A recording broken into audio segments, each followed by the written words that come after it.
Morning. Ako, there will be always a good morning. Ako, lagi rin may maganda sa umaga. Ako, lalo kapag nakita natin ang bawat isa. So ngayon po, maraming salamat. Tayo muli nagkakita-kita, nagkasama-sama. Sige po, usapan po natin ating mga Bible. Sige, mga Sunday scholar natin, dito sa likod. Matthew chapter 26. Basahin po natin, verse number 36 down to verse number 41.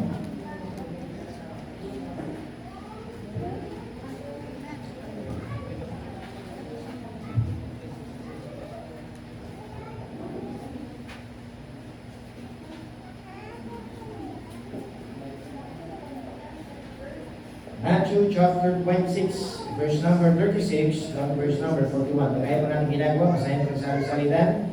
In verse number 41, ay sabay-sabay po tayo. Sabi po ng banal na kasulatan in the book of Matthew chapter 26 and verse number 36, Then came Jesus with them unto a place called Gethsemane, and saith unto his disciples, Sit ye here, while I go and pray yonder.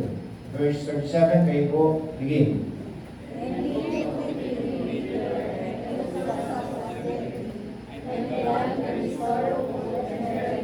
Verse 38, Then saith he unto them, My soul is exceeding sorrowful, even unto death. Tarry ye here, and watch with me. Verse 36, 39, begin. And he went a little further, and fell on his face, and raised saying, O my Father, if it be possible, let this cup pass from me. Nevertheless, not as I will, but as thou wilt. Verse 40, And he cometh unto them the disciples, and findeth them asleep, and saith unto Peter, Why? What? Could ye not watch with me 1 hour? In verse number 41, basahin po natin sa Bible, ready begin. Watch and pray that ye enter not into temptation. The spirit indeed is willing, but the flesh is weak. Kaya po natin yung siguro dalangin. Ang maraming Diyos sa tila sa lahat. Kung po ay muli nagpapasalamat. Maraming salamat sa muli na pinawin. Ulit na napanggan. O Diyos, panginoon po namin mga boses, mga pinig, mga bibig. O Diyos, ipatuloy na mapulihan at may kasay niyo pong gano'n ng Panginoon. Tuwin nawa, O Diyos, kami po'y pinagpala sapagkat kami po ay pong niligtas. Kami po'y binibigay niyo po ng pagkakataon ng mabuhay sa mundo nito. Kaya kami naman po patuloy na magpapasalamat. Dadalangin po po, O Diyos, sa pagkabasa ang aming pong kasulatan, na aming pong pagmulayan, dalangin po po na kayo po patuloy na mamunang bilos sa buhay po ng bawat isa, mag-usap, sa atong mga Espiritu, at patuloy kayo po ang mamuna, upang patuloy maging kalakasan po namin to sa aming spiritual na pananampalataya. Kayo po makita, hindi po ako, O Diyos, kung hindi, nagkukumbala ng pangalan, ang kahit taas ay pagpapatuloy. At ito ang dalangin sa pangalan ni Jesus. Amen. Amen. Please be seated po. So once again, good morning. Ay nagpapasalamat sa Diyos at tayo muli nagkasama-sama, nagkakita-kita para po maglingkod sa Panginoon. Last Sunday po ay wala ako. No? So, yung kaganapan po para tayo mo na eh. Yung last Sunday parang dating daan mo na eh. Nanonood ng TV. Para mag yung bisita, sabi ng isang bisita eh. Ganun ba yung pagsabay niyo sis? Nanonood lang. Hindi, wala lang si Pastor. Nako, at hindi naman po naman siya si Pastor kung hindi pumunta po ako doon sa isang simbahan doon po sa Bamban. Nako, tayo po nangaral doon, in-invite tayo para mag-preach. Nako, sa kanila pong Pastor's Month. At sa biyaya ng Panginoon, ito rin po ay naging matagumpay. Amen po ba? At nawa, kahit wala po ako, nako, ay tayo maglingkod sa Diyos. Nako, sapagkat hindi tayo naglilingkod sa Pastor, kung hindi tayo naglilingkod sa Panginoon. Nako, kagaya po ng ating nabasa dito mga kapatid po, kasi po natin ang salita ng Diyos in the book of Matthew chapter 26. May kaganapan po dito ng mga Panginoon. Nako, bago siya i-persecute, bago siya sabihin natin ay pako sa ibabaw ng krus, siya po pumunta doon sa bundok ng Gethsemane. Sabi po sa verse number 36, at niyaya niya yung kanyang mga disipulo, nako, na sumama sa kanya. At ang instruction ng Panginoon mga kapatid, sit ye here while I go and pray yonder. Umupo muna kayo dito. Habang kayo ay hintayin niyo muna ako at mananalangin. Nako, sa pangalawang balik, nakita niya at tutulog sila. At sinabihan sila ulit ng Panginoon, mga kapatid, in verse number 38. Then said he unto them, My soul is exceeding sorrowful, even unto death. Tarry ye here, and watch with me. Magbantay naman kayo. Nako, magbantay kayo. Kailangan meron tayong sabihin natin dito. Meron in-emphasize ang Panginoon sa mga tagasunod niya na kailangan silang merong gawin. Habang siya aalis. Nako, Pero nakakalungkot, pagbalik-balik ng Panginoon on the third time. Ano po yung nangyari mga kapatid? In verse number 39. Or sabihin natin na verse number 40. Sabi niya sa verse 40. And he cometh unto them, unto the disciples, and findeth them asleep. And saith unto Peter, What? Could ye not watch with me 1 hour? No, so dito mga kapatid, bumalik-balik ang Panginoon at nakita niya kanyang mga disipulo, tulog na naman. Bakit? Ang sabi niya dito, Peter, hindi niyo ba kayang magbantay ng isang oras? Hindi niyo ba kayang manalangin ng isang oras? Kaya dito mga kapatid, in-emphasize ng Panginoon the book of next verse, verse 41. Watch and pray that ye enter not into temptation. The spirit indeed is willing, but the flesh is weak. Nasabi na salita ng Diyos, kailangan daw ang mga mananampalataya matutong magbantay at manalangin. Yes! No po, meron tayong kalaban, minsan pinapasukan tayo ng iba't ibang klase mga pagsubok sa ating buhay, temptasyon, para tayo malihis ang landas, pero sabi ng Diyos, ang instruction ng Panginoon, kailangan ka magbantay, manalangin. Yes! Sabi diyan, the spirit indeed is willing. Ang espiritu gusto niya maglingkod. Pero, sabi diyan ng kapatid, but the flesh is weak. Ang katawan mahina. Tama po ba yung katawan natin ang gusto nito, bisyo? Ang katawan natin ang gusto nito, bawal. Ang katawan natin ang gusto nito, matulog. Yung walang gagawin. Tama ba? Pero sabi ng Panginoon, mga kapatid, tingnan natin, ano bang responsibilidad natin bilang mga mananampalataya? That the Lord Jesus said, I will come again. Yes, si Kristo nakausigaw ng krus, nabayubay sa krus ng Kalbaryo, nalibig, namatay, nabuhay na maguli. Na po, at siya po ay sabihin natin pumanhig sa langit. Ano po iniwan niya? Holy Spirit. Na siya ang magkikilos. Na siya ang sabihin natin magkukonvict sa mga tao. Pero alam niyo po ba, sabi ng Panginoon, babalik ako muli. Sabi ni Jesus Christ. Kaya ngayon, meron nga po tayong tinatawag na the second coming of our Lord Jesus Christ. Na sa mga hulig ng tulog ng trompeta, narinig niyo ba yung special number ng choir dati?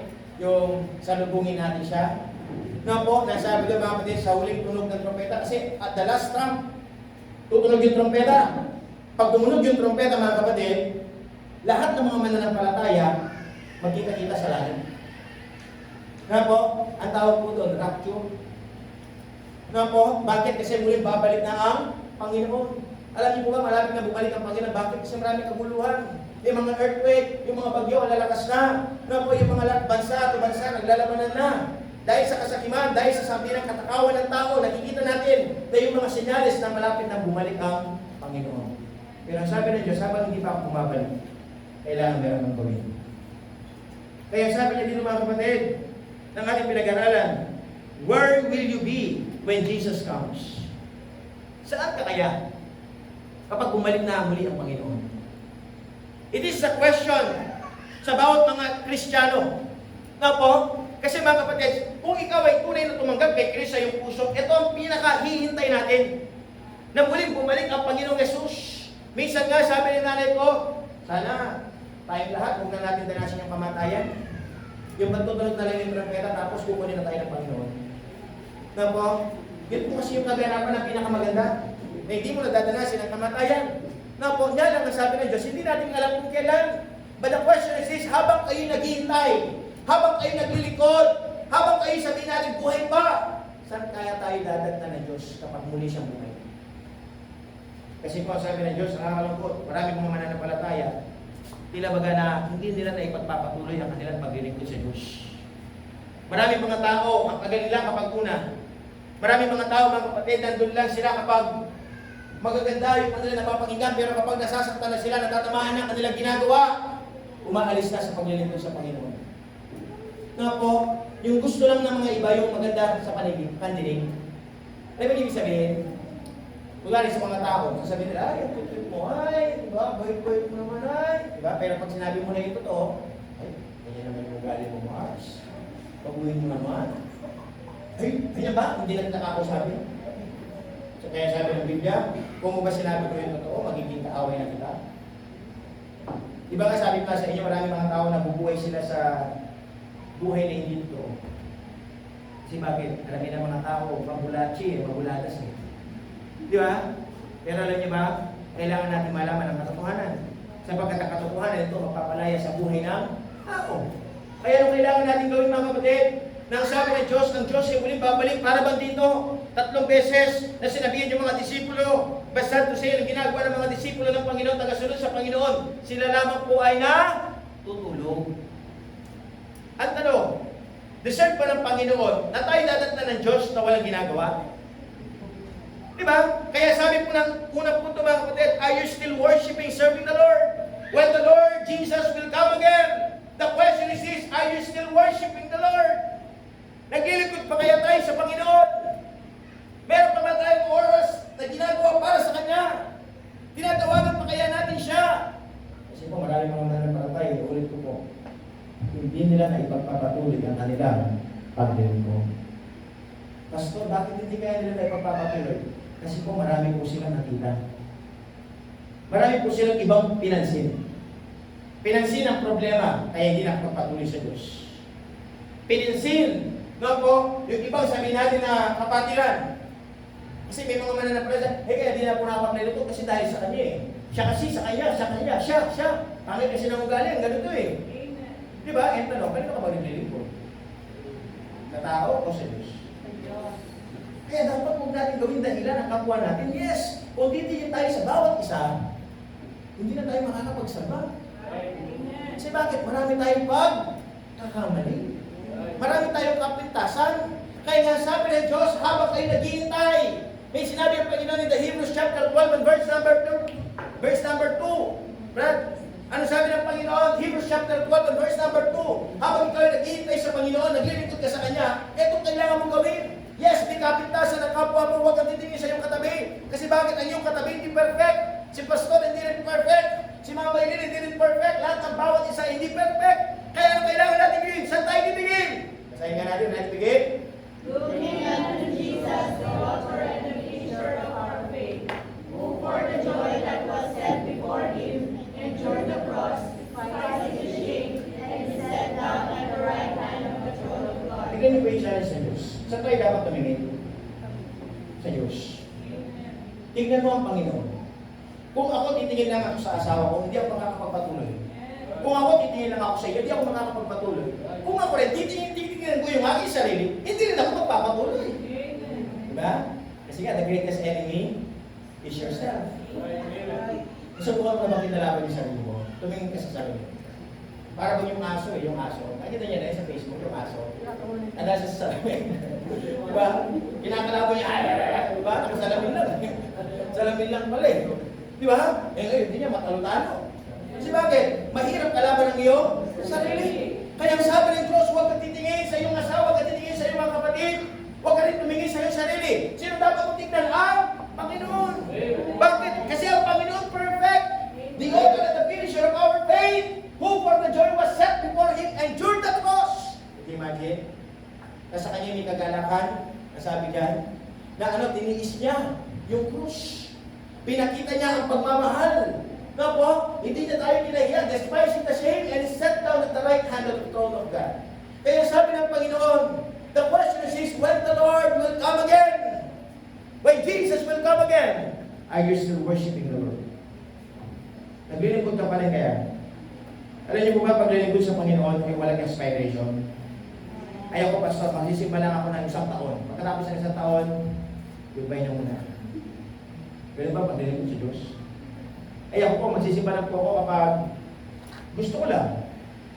Ako pa, maglilingkod lang po ako kapag birthday ko. Ayaw ko, maglilingkod po ako kapag binangungot ako. Ano ba? Ganun ba yung paglilingkod sa Diyos? Kaya sabi ng Panginoon, saan ka dadatnan ng Diyos? Saan ka niya makikita? Di ba napakaganda?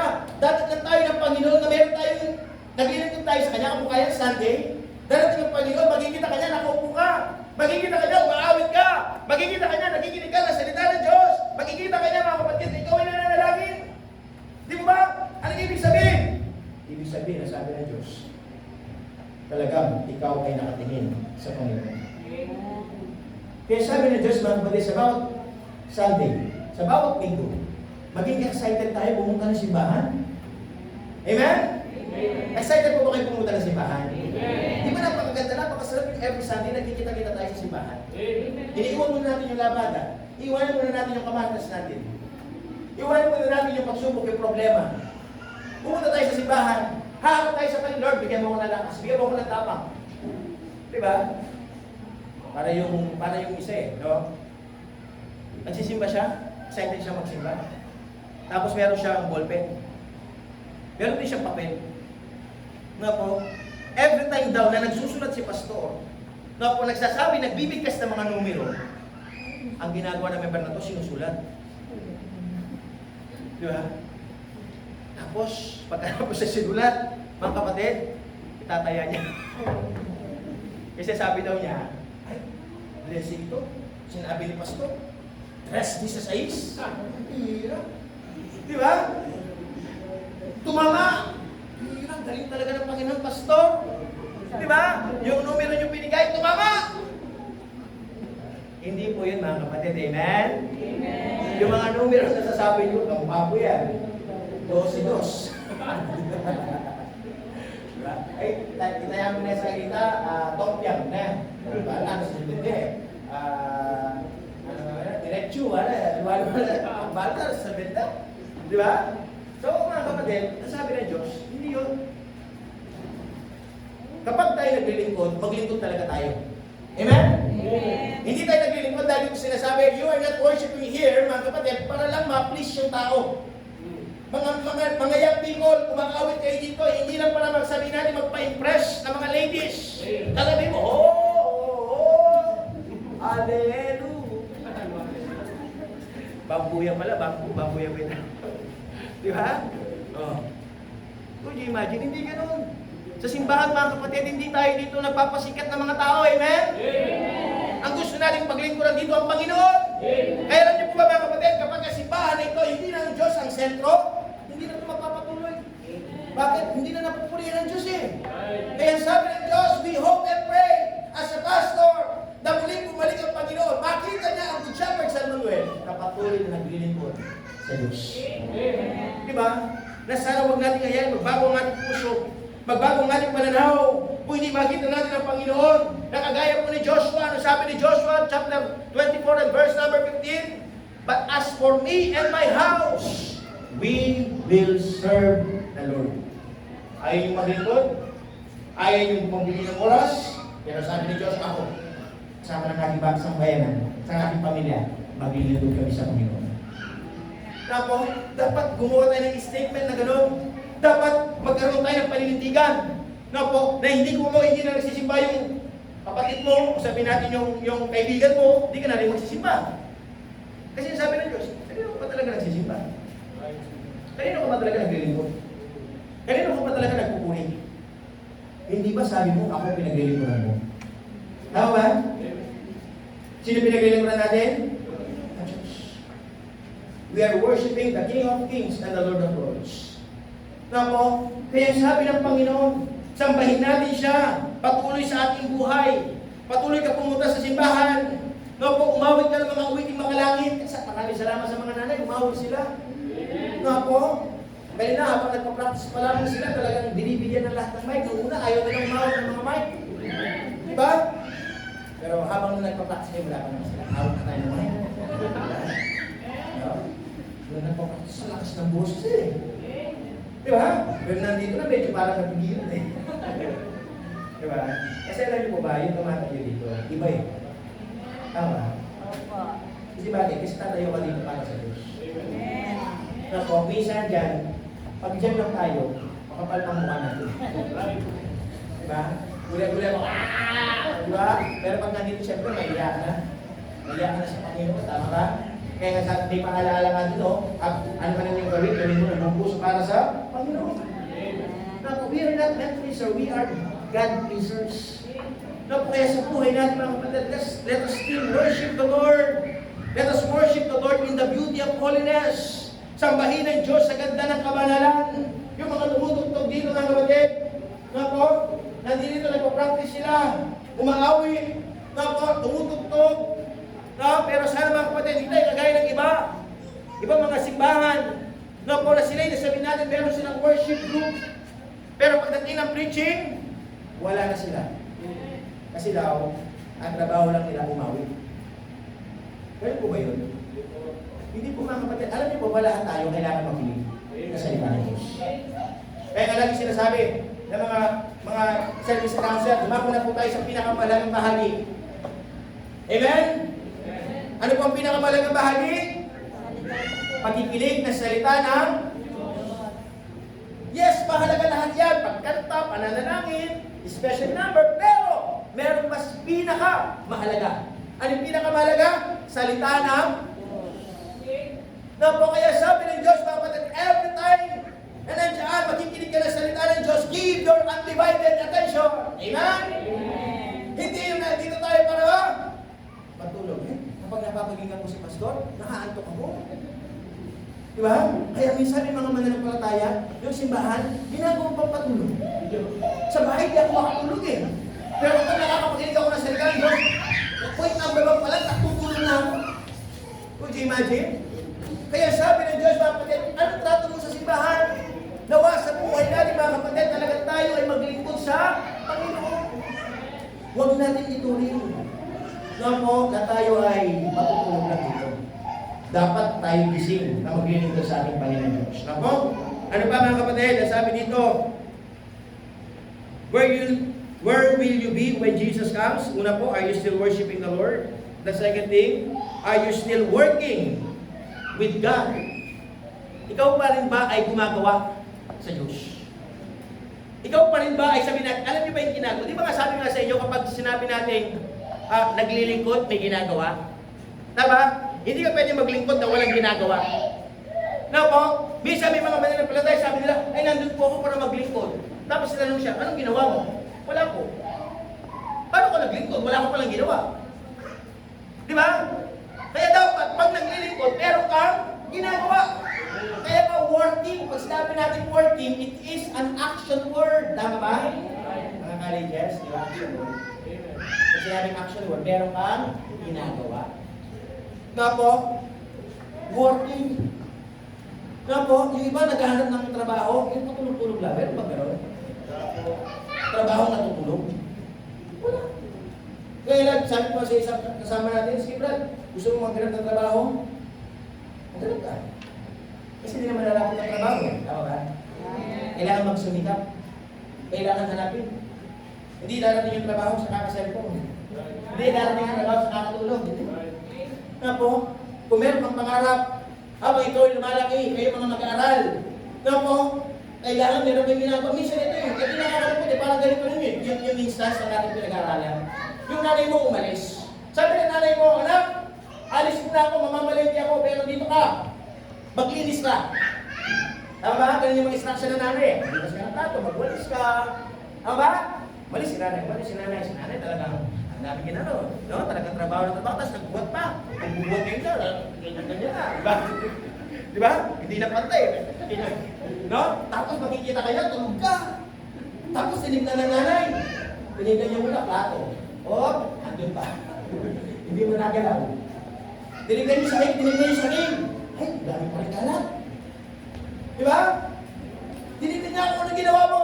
Wala akong ginawa. Tama ba? Minsan may mga anak nagre-reklamo. O di mama ko, panay ang kakata. Nagreklamo ka pa, lakap. Pwede bang ikatak nung wala kang giwa? Tama? Ano mangyayari? Maririnig mo na kayo! Ba't ka na trabaho mo? Kasantin mo, anong salita mo? Baka nanon, kaya mo nyo nagkasas ka. At di pa kaya may kandun. Di ba? Di pa kaya may kandun. At di pa kaya may palipit. Di ba? Sa tingin ninyo, kasalanan ba ng magulang? Hindi, di ba? Sino may kasalanan? Yo? Tapos sabi ng anak, okay, yung mama ko, inakulang-gulang. Lagyan kaya ng mga bata, mga balas-bas. Di ba? Karamihan kasi ng mga bata ngayon, masyadong nagpupuyat sa cellphone. Di ba mga nanay? Masyadong nagpupuyat sa cellphone. Di ba? Sabi ng mga nanay, nakaharap ng kape mga nanay, hello, bastos! Di ba ako titagin mo? Di ba? Kaya nung mga kayo mga kabataan, dapat meron kang ginagawa. Kapag inutusan, gawin mo. Huwag lagi tayo, Mama, dapat project! mo assignment, magwawalis ka naman, kukusumo ng maraming oras. Di ba? Ganun din sa Diyos eh. Na po, minsan, ang dami natin dinadahilan. Pero kami ng Panginoon, at totoo nagmamahal, may ginagawa. At totoo nagmamahal, pinapakita, pinapatunayan. Na po, kaya sabi ng mga magulang, kailan mo pa ako pag-iingan? Pagpapanay na ako. Ha? Di ba ito yung dilema ng mga nanay sa nila? Siguro, pag namatay na ako, magpipili na ako. Alam niyo ba kapag nawala na kayo sa buhay masakit? Mga anak, makinig. Di ba kapag nawala ka ng nanay, ang hirap? Pag nawala ka ng tatay, ang hirap din. Kasi mahal sa buhay. Kaya tanong, kailan ka makukulat sa katotohanan na kailangan pala akong mag-mature? Kailangan pala akong maging huwag na akong maging ugaling bata. Ano po? Yan yung mga bata, ugaling bata. Yan, mga ugaling bata yun. Kasi bata lang talaga yun. Pero nakakalungkot, marami ng nasa edad. Ugaling bata pa rin. Ano po? Ugaling bata pa rin. Buli na may baby lang mo muli. Ugaling princess, si baby mo. Ay, di ba princess ako? Ang princess, di nagtatrabaho. Princess nga eh. Princess lang po sa pangalan. Amen? Hindi prinsesa sa totoong buhay. Di ba? Kaya nga minsan sabi nila, sa lahat ng princess, ako yung yaya. Di ba? Maganda naman yun. Kasi pa. Di ba? Kaya gusto kong i-emphasize sino mga kapatid, dadatnan kaya ng Panginoon na meron kang ginagawa. Dadatnan ka kaya, mga kabataan, na magulang mo, na nagtatrabaho ka. O dadatnan ka, magsiselfon. Di ba mga nanay, yung galing ka sa trabaho, nagpupuan ka tapos pagdating mo na, kaganyan lang yung anak mo. Diba kasarap batukan?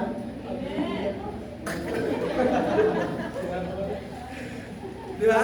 Tapos limit ang kaldero, wala yung laman. Di ba? Paminis eh. Tapos sabi may luho eh. Bakit ka manilyo? Ipuwit ko eh. Di ba? Kaya sa totoo lang, ang problema ngayon, di ba mga nanay? Yung mga kabataan lagi po.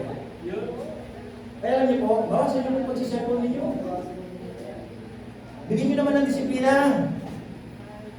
Amen? No? Bitawan niyo yung cellphone niyo. Kapag binitawan niyo yan, patayin niyo yung wifi. Kasi pag pinatay niyo yung wifi, hindi natutulog yan. Di ba? Pero kahit di ba may tututana? May tututana. Huling makabukulan sa wifi. Tunol. Makapiyak na pero ano kaya tamig dyan? Di ba? Binuklat yan na yung binuklat eh. Matugtog na kamo. Tutulog ka na lang. Di ba? Nakatulog pa. Inabot ka ngayon ng 1 o'clock. Imagine kaya marami mga kabataan ngayon, bangag. Yung mga mata nila. Di ba? Marami mga kabataan ngayon, yun nga, malalabo na agad yung mga mata. Bakit? Kasi kapag gabi, tutok sa kulang namin, cellphone na. Di ba? Dapat mga kapatid, inuulit ko po. Napakaganda ang ating mga magulang. Datnan tayo na may ginagawa. Tumutulong sa kanila. Mga nanay, di ba nanay dito? Kapag yung anak mo nakikita mo na tinutulungan, di ba napakasaya?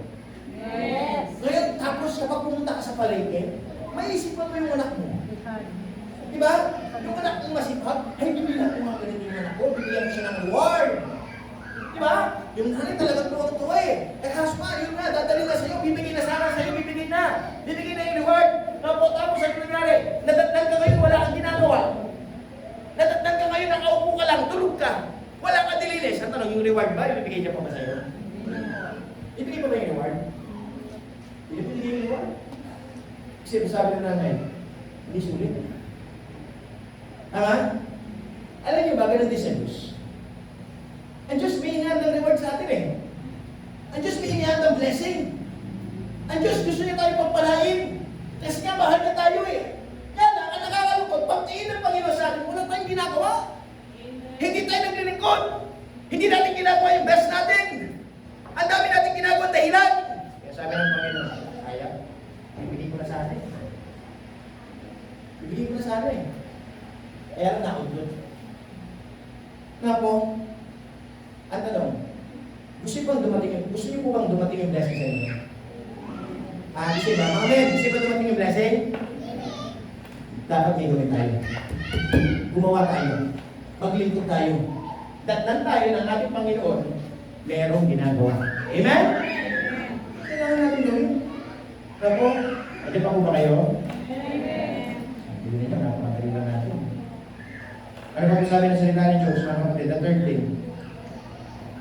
Ano yung second thing?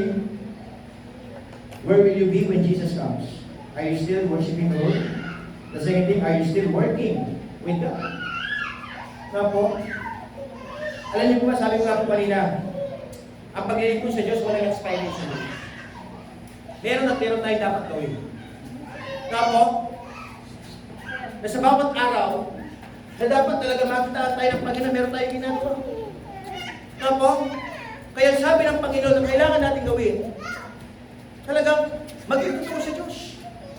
Nga po, kasi sabi ng Panginoon, ito nga lagi ko pinipreach eh, pag pumunta ako sa simbahan, nga po, isa lang yung message ko, manatiling totoo sa Diyos. Kasi nga yung totoo, nananatili.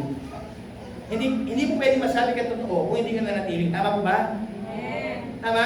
Mga nanay, kaya nga ako lagi sinasabi, sige, mag-soul winning lang tayo ng mag-soul winning. Pumunta tayo sa mga tahanan. Nga po, magkatok tayo ng mga pintuan. Nga po, tapos magturo lang tayo ng magturo. Yes, minsan ang dami natin nakikita. Nga po, ang dami natin nakikita tao, pumupunta. Pero sabi ng Diyos, it's not about doon sa dami. Ang tinitingnan ng Diyos, gaano ka ba katatag? Gaano ka ba ka-quality? Gaano ka ba katibay? No po, kaya sana mga kapatid tayo, makita tayo na talaga ng Panginoon, talagang matibay. No po, matatag. No po, ibig sabihin, trustworthy. Kaya sabi po ng Panginoon, mga kapatid, are you still waiting for the Lord? Patuloy ka ba maghihintay sa Panginoon kasi, di ba? Hindi nakapanatiling naghintay. Nasubukan niyo na po maghintay. Di ba minsan meron tayo kausap? Sabi niya, alam niyo po yung pinakapagod. Yung pinakapagod yung naghihintay, tama ba?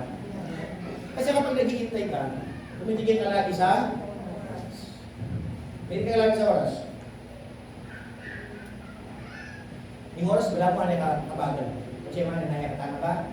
Pero subukan yung huwag yung hintayin yung oras, ang bilis lang. Tama? Pero kasi sinari mga kapatid, ito nga, yung sinari mga kapatid, minsan, may mga appointment tayo, hindi na tayo makapaghintay, ano ginagawa natin, umalis tayo. Tapos yung ano natin biglang dumating. Na po, hindi ka ngayon nagkatagpo. No? So, ano sasabihin natin? Kasalanan ko kasi niya eh. Alam niyo ba yung karakter? Kahit na pinaghintay ka, maghintay ka pa rin. Na po, tapos sasabihin mo sa kanila, sasabihin mo siya, ay, mas 1 hour na ako maging naman na natin. May arat na ako, kaya yung magpapakam ko. Di ba? Yung bang, ang kailangan mo lang gawin, maghintay. Na po, ganun din si Diyos. Na po, baka sabihin nyo, hindi, pastor eh, late siya eh. Pero sa Panginoon lang yung mga Panginoon, ang gusto niya, maghintay ka. Kaya sabi ng Diyos, hindi ka pa pwede manatiling isang oras. At kung hindi ba dumating sa isang oras ang Panginoon, hindi ba pwede dagdagan mo? Hindi ba pwede dagdagan yung pagtitiis mo? Na po, ito kaya like sinasabi mga kapatid, maraming umaayaw na sa Diyos. Marami na yung umalis sa Panginoon. Marami na yung hindi nakatiis na maglingkod. Ang tanong ng Diyos, isa ka rin ba? Isa ka rin ba sa ayos? Isa ka rin sa magsasabi, kayo na lang po. Ano yung ibig sabihin? Hindi mo na siya nahintay. Kaya ako po ang panalangin ko, sana matutuloy maghintay sa Diyos. Ang gawin natin para hindi tayo mahilip habang tayo naghihintay, maghintay tayo may ginagawa. Amen? Yung habang naghihintay ka, aawit ka. Habang naghihintay ka, nananalangin ka. Habang naghihintay ka, talaga nagbabasa ka ng salita ng Diyos. Minimeditate mo ang kanyang salita, inuunawa mo yung plano ng Panginoon sa iyong buhay. Di ba? Naranasan niyo na po ba yung habang naghihintay kayo, maawit kayo? Na po, tapos napapakinggan mo yung mga awit ng mga lahit, na-encourage ka, nalilift up ka. Na po, na yung bad mood, yung bad spirit na tatanggal. Kasi bakit? Napapalitan ng good spirit kasi bakit? Nakikinig ka kasi. Habang naghihintay ka, meron kang ginagawa. Na po, kaya gusto kong emphasize sa buhay mo ng bawat isa, patuloy tayo maghintay sa Diyos. Na po, sana dagdag tayo ng Panginoon na talagang naglilingkod sa Kanya hanggang tayo ay kunin na ng Panginoon. Inuulit ko po, sa paglilingkod sa Diyos, walang retirement.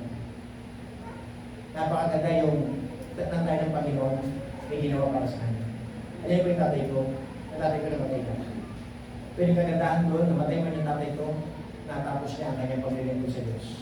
Kasi namatay yung tatay ko Sunday evening. Natapos niya po yung simba. Naglingkod siya. Na po, yung tatay ko kasama ni Pastor Ramirez sa simbahan. Na po, siya nagbibilang ng mga offering. Siya leader ng adults. Na po, so natapos siya kanyang service.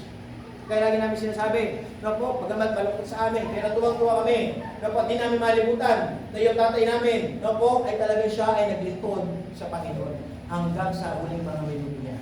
Naglingkod sa Diyos. Nandun siya sa hospital, na-stroke po siya, na po, at alam niyo ba, nandun siya, humuhuni siya ng awit. Kasi yung tatay ko, mahilig pong kumanta eh. Na po, pinasa ICU na siya, humuhuni pa rin siya. Hindi na kasi makapagsalita. Pero yan nga, humuhuni ng awit. Na po yung mga ginawa niyang katatara sa Diyos. Ano po gusto kong emphasize? Napakaganda ng tayong Panginoon na talagang naglilingkod sa Kanya. Yung iba po natin mga kapatid dito. Na po, na sila'y tinagnan ng kamatayan. Anong hinahanap nila? Na po, si pastor, tawagin ko para ipag-pray ako. Imagine, di ba? Nakakadulog puso, pero ang kagandahan doon sa kanilang mga uling oras, nandun pa rin yung kanilang paglapit sa Panginoon. Ikaw, saan ka kaya dadatnan ng Diyos? Kapag muli siya bumalik, saan ka dadatnan? Baka dadatnan ka ng Panginoon nandun ka sa inuman. Yung umiinom ka pa ngayon, no? Di ba? Nasa bisyo, tapos biglang tumunog yung trumpeta. No po? Nasa langit ka kayo kasi bigla eh, nasa langit ka eh. Tapos magkikita ka ng Panginoon, gumaganyan ka, tumatanggero ko. Di ba? Mapapahiya ka doon. O kaya magkikita ka ng Panginoon, nakahawak, gumagawa ka ng palipay. Inaayos-ayos mo pa. Di ba? Ano ba yung inaayos? Di ba mayroong mga, ano yung inaayos nila? No? Ano ba yung 21 ba yun? Yung 21? Hindi ko ba yan, hindi nila alam. Di ba? Meron pa nga ako sila eh. Full house, sabi niya eh, di ba? May half house ba? Straight? Di ba? Yung mga ganun, di ba? Inaayos-ayos nila eh. Di ba? Baka dadatnan ka ng Panginoon, gumaganyan ko. Oh. Di ba? O kaya baka dadatnan ka ng Panginoon, nasan ka? Di ba? Kaya sabi ng Diyos, maganda datatnan tayo ng Panginoon, nandito sa bahay-sambahan, amen? Kaya dapat every Sunday, maglingkod ka sa Diyos. Punta ka. Huwag mong kasabihin natin, unahin ang trabaho. Unahin muna natin ang Diyos. Kaya sabi ng Panginoon, sige, trabaho ng trabaho. Tingnan mo lang kung pagpapalain ka. Hindi mo ba alam, kapag inuuli mo ang Diyos, inuulis ako parang bukas. Alam niyo ba yun? Kapag ang Diyos laging muli sa buhay mo, yung bulsa mo bukas, wala kang maibigyan. Walang tunay na kasiyahan. Pero try mong iuna ang Diyos. Try mong sabihin natin na paglingkuran ng Panginoon. At i-prove mo sa Panginoon, Lord, magagawin ko po ito para sa iyo. Hindi ko titignan ang aking kapwa. Hindi ko titignan yung katabi ko. Kung hindi talaga ako maglilingkod na may katotohanan sa iyo. Sapagkat ang aking ginagawa ay para sa iyo. Kakanta ako, pupunta pa rin ako sa simbahan. Bakit? Kasi alam ko, ikaw naman yung magpapala, hindi naman sila eh. Tama ba? Sino ba mag-bless sa iyo? Ang ba? Si Pastor ba? Makapangyari ba? Sige, papalay ko kayo! Ganun ba ako? Di ba? Hindi ako yung parang ano eh, yung bang bubuksan niyo yung payo. Di ba? Tapos babalik ka rin. Tapos bubuksan ko yun. Sige, bibigyan ko yung maraming pagpapala. Diba? Hindi ka rin si Pastor. Di ba? Hindi po. Kasi bakit? Tao lang ako eh. Sino pa rin magpapala sa atin? Na po? Di magic dito. Hindi tayo nagpa-magic. Hindi yung hihipag ko kayo tapos gagana kayo. Napanood nyo na yun? Yung hinipa lang sila, sabi lang. Diba? Kasi may nagsisimbang ganun eh. Di ba yung pastor nila? Sabi lang. Oo, ganun naman eh, no? Parang ano lang eh. No? Yung baka sabi niya, no? Yung kamay daw niya, maliit. No? Maliit lang. Napanood nyo naman. I command you that your hand will grow. Grow, grow, grow. Sabi ng pastor, grow, grow. Nung una, hindi niya ginagalaw eh. Hindi niya ginagalaw. Grow, grow, grow, grow. Hindi gumagalaw, hindi gumagalaw. Ang ginawa niya, pinisip niya eh. Pinisip niya, I command you, grow, grow. Oh, no? Sabi niya, Hindi mga kapatid, sa totoo lang. Maraming mga tao, ang dali ko eh. Pero alam niyo ba, sa atin dito, hindi ko kayo inuto. Amen? Hindi ko po kayo pinubola. Ang sinasabi ko, salita ng Diyos. Kaya kahit masaktan ka, kahit matamaan ka, tanggapin natin, amen? Kasi bakit? Dito ang ikatutuwid ng ating buhay. Dito tayo pagpapalain. Dito magbabago ang ating mindset. Dito magbabago ang ating ugali. Bakit? Kasi nanggagaling po yan sa salita ng Kaya nga, ang panalangin ko po sana, datan tayo ng Panginoon. Naglilingkod sa Kanya. Datan tayo ng Panginoon. Talaga may ginagawa sa Kanya. Datan tayo ng Panginoon na talagang naghihintay sa Kanya. Yung last Saturday, meron po may nag-ibisita dito. Engineer siya. Engineer. Bubisita dito. Bakit pastor? No? Kasi pinag-ipin natin yung engineer na yun. Pinag-Bible study ko rin yun. No? Sana galing siya ng Panginoon. Sabi ko sa kanya, engineer, sabi ko, sana makapasya sa church para malagyan ng design yung ipapakisami natin ito. Kisami. Sige po, pastor, punta po ako. Ano lang po yan, pastor? Konting budget lang yan. Hindi engineer, drawing mo muna. Drawing mo muna. Nakita niya kasi, pumunta dito. So, sabi niya, nakagiling pala yung simbahan mo. Kala ko maliit lang eh. No? So, sinukat niya, okay, pastor, maganda to, i-design ko na maayos. No? Tapos, sige, magpaganda natin. So, ang kala niya may budget. Ay, hindi Brad. Dito, pag-pray muna natin, drawing muna. Tapos, hihingan natin si Diyos. Sabi ko sa kanya, ang simbahan na ito, napunahin tayo, bakit? Dahil sa pagtutulungan ng bawat isa. Na po, hindi dahil mayaman si pastor. Hindi dahil may support sa ibang lugar. Hindi po. Na po, sa matutulungan, yes, may mga tumulong lang, pero hindi po sila lahat talaga nagpagawa. Na po, meron na tayong picture, ayun o. Diba yung picture natin? Nakalagay dyan, sino naging part. Na po, at lahat siya sabi, yung mga ginawa natin para sa Panginoon, hindi yan mawawala. Tapos ano sabi ko niya? Sabi niya, pastor, no, maganda po yung sa bandang likuran, lagyan natin ng anong second row. Sa likuran daw, lagyan ng second row. No po, lagyan rin bubong, pero kakasya pa rin yung sa taas. No, sige, i-decide ko po. Sige, engineer, sabi ko sa kanya, pag-pray natin. No, at talagang maging maganda yan. At pag-pray natin na mag-provide nito. So, pastor, mura lang po yan. Pwede naman po ako magpapabayad. At sabi pa niya, alam niyo ba, sabi niya, pastor, kapag pinagawa niyo na po yan, tutulong po ako. Ngayon ba? Imagine, siya may puso tumulong. Di ba? Sabi ko sa kanya, sige, engineer, mas maganda, unahin muna natin yung sa harapan niya. Bakit, pastor? Kasi hindi namin mapapatapos natin eh. Di ba? Uumpisahin lang natin. Isa natin din sa harapan, magkasabi. Sige, pastor, sabi niya, pag ano po, tutulong po ako dito. No? Saan gusto ko niyang patay sa mga kapatid? Di ba? Sa paglilingkod po natin, ang dami natin dapat pagawin. Ako po bilang pastor, dami ko pinupuntahan. Bible study, ako, pinapalo ah. Ay, Sister Elizabeth ka, pupunta dito. Nakikita niya, lagi ng umalis. Nagbibiyahe. Hindi naman dama masyal. May ginagawa na Bible study. Hindi na-reach out. Ako, baka sabihin nyo, si pastor kasi laging umalis, kaya napapabayaan niya dito. Hindi ko papabayaan niyo dito kasi bakit? Nandito ka na eh. Tama? Andito na kayo eh. Andito na si Brother RJ. Andito na yung bawat isa, mga workers. Anong ibig sabihin? Meron na magpapatuloy. Meron ng kikilos, meron ng gagawa. Amen? Ang maganda po, marami tayong ginagawa. Pagkamat wala si pastor, pero patuloy tayo, gagawa. Napo kaya lagi ko sinasabi sa kanila, wala man ako dito, pero dapat makita kayong may ginagawa.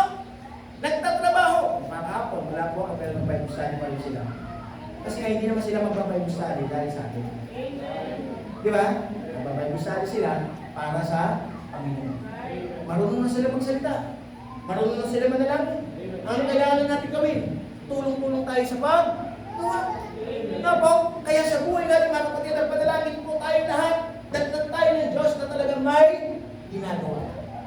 Nga po, kaya panalangin ko po sana patuloy lang tayo. Amen ba? Amen. Datnan tayo ng Diyos. Ito po yung question, sinuri ko po tayo na. Saan ka datnan ng Diyos? Saan ka po? Sana datnan ka dito sa simbahan. Huwag kang datnan sa iba. Huwag kang datnan sa bisyo. Huwag kang datnan sa maling barkada. Na po, sana datnan tayo ng Panginoon. Naglilingkod pa rin tayo. Umaawit pa rin tayo. Nananalangin pa rin tayo. Lumuluhod pa rin tayo sa Panginoon. Nakikinig pa rin tayo sa salita ng Diyos. At patuloy na mayroong ginagawa para sa kanyang Panginoon. Kaya sana po, patuloy na po tayo sa ating Panginoon. Tayo lahat tumayo sa Diyos ng Kristo. Sino po? Just right hand to your eyes.